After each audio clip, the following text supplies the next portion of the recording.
চাকরি করার কেউ চিন্তা করবেন না, সবাইকে বলছি কেউ চাকরি করবেন না। আপনাদেরকে এতদিন মাথা ঢুকিয়ে দেওয়া হচ্ছে গরিব থাকো। আল্লাহ রাসূল বলছে কাজ আল ফাকরু ইয়াকুন আল কুফরান, দারিদ্রতা মানুষকে কাফেরের দিকে ধাবিত করে, দারিদ্রতা মানুষকে কাফেরের দিকে ধাবিত করে। আপনি যখন আলী রাদিয়াল্লাহু তাআলা আনহু বলেছে দারিদ্রতা, এটা যদি কোনো মানুষের নাম হইতো তাহলে আমি তারা হত্যা করতাম, কারণ দারিদ্রতায় মানুষ কষ্ট পায়। আর আপনারা বলেন দুনিয়া দুনিয়া দুনিয়া দুনিয়া করো না, আখিরাত আখিরাত করো। আখিরাত করবেন,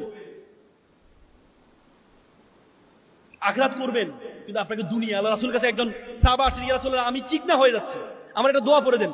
আল্লাহ রাসূল তারা দোয়া পড়ে দিল। এরপর সাথে ইয়া রাসূল আমি তো আরো চিকন হয়ে যাচ্ছে। বলছে তুমি কি দোয়া পড়ো? আমি বলি রাব্বানা আতিনা ফিল আখিরাতি হাসানাতাও ওয়া কিনা আযাবান নার। এই তো তুমি আখিরাতে হাসানাত, দুনিয়া হাসানাত আগে চাইতে হবে।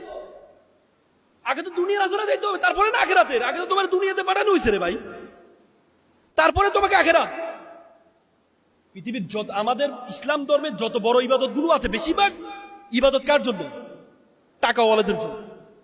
হজ কার জন্য? গরিবের জন্য। যাকাত কার জন্য? কার জন্য? কুরবানি কার জন্য? সাদকা কার জন্য? তাহলে গরিব গরিব থাকো, টাকা কাকে দিবেন? পৃথিবীতে আমি অনেক দেশে খ্রিস্টান দেশে, খ্রিস্টান কোন বড় ধরনের যে তাদের প্যাগোডা গুলো আছে, কোন প্যাগোডা টাকা দিয়ে পরিচালনা করা হয়, রাষ্ট্র দেশে অর্থায়ন করে। আমাদের দেশে কেন প্রতিদিন শুক্রবারের টাকা উঠাইয়ে করতে হবে? রাষ্ট্র পরিচালনা করতে হবে, রাষ্ট্র প্রত্যেকটা মসজিদ পরিচালনা করতে হবে, রাষ্ট্র মুয়াজ্জিনের বেতন দিতে হবে। 5,000 টাকা একটা রিক্সা চালক হতে হবে, মাসে 50,000 টাকা ইনকাম করে। তাহলে একজন মুয়াজ্জিন সারাদিন 24 ঘন্টা সে ডিউটি দেয় মুসলমানে এই মসজিদে, তাকে কেন মাত্র 5,000 থেকে 7,000 টাকা বেতন দেওয়া হয়? এটা আমাদের ধর্মকে অপমান করা হয়, এটা আমাদের ধর্মকে অপমান করা হয়। আজকে এই আলেমদেরকে যারা মসজিদের ইমাম, তাদেরকে একটা প্রাইমারি স্কুলের টিচারের যেমন বেতন হবে, তার চেয়ে ডাবল বেতন কাকে দিতে হবে? মসজিদের ইমাম এবং মাদ্রাসা শিক্ষকদেরকে দিতে হবে, কারণ তারাই আমাদের দেশকে তৈরি করার জন্য। আপনি দেখেন বাংলাদেশে 5 বার দুর্নীতি চ্যাম্পিয়ন হয়েছে। কয়বার? 5 বার। যতজন দুর্নীতি করেছে তার মধ্যে কয়জন দেখবেন আপনার মাদ্রাসা ছাত্র? কয়জন পাবেন? বাংলাদেশ মাদকাসক্ত অ্যালার্মিং হয়ে দাঁড়িয়েছে, কয়জন মাদ্রাসা ছাত্র মাদক গ্রহণ করে?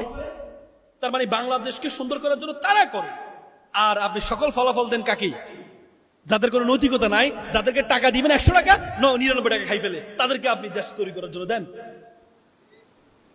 এই জন্য আপনাদেরকে প্রত্যেকে এক একজন, আপনি দেখেন আশারে মুবাশশারা যে 10 জন যারা জান্নাতের সুসংবাদ পেয়েছে, তাদের 8 জনই ব্যবসায়ী ছিলেন। কয়জন?